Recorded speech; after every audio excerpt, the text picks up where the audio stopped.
গত বছর আল-আমিন মিশনে মোট ২৮,০০০ পরীক্ষার্থী তারা অ্যাপ্লিকেশন করেছিল তাদের পরীক্ষা দেওয়ার জন্য।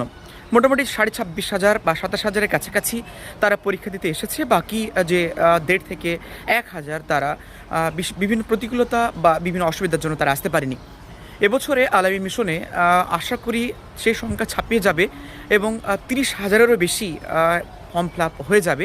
এই কারণে আল-আমিন মিশনের বেশ কতগুলো সেন্টার অতিরিক্ত চাপ থাকার কারণে সেগুলো পুরোপুরি সেই সেন্টারগুলো ক্লোজ করা হয়েছে। প্রয়োজনে আপনারা অন্যান্য সেন্টারগুলো নিতে পারেন। তো এখান থেকে কিছু সেন্টার রয়েছে, যেমন নদিয়া নাগাদি রয়েছে, বেলডাঙ্গা মুর্শিদাবাদের বেলডাঙ্গা, সালার মুর্শিদাবাদ, শেরপুর মুর্শিদাবাদ, ভগবানগোলা মুর্শিদাবাদে প্রচুর চাপ। সো মুর্শিদাবাদে এই সেন্টারগুলো আপাতত ক্লোজ করা হয়েছে। অনলাইনে যদি আপনি ফর্ম ফিল আপ করতে যান তাহলে এই সমস্ত সেন্টারগুলো আপনি আর পাবেন না। যারা যারা করেছে তারা সেন্টার পাবে, নতুন করে এই সেন্টারে আর আবেদন করা যাবে না।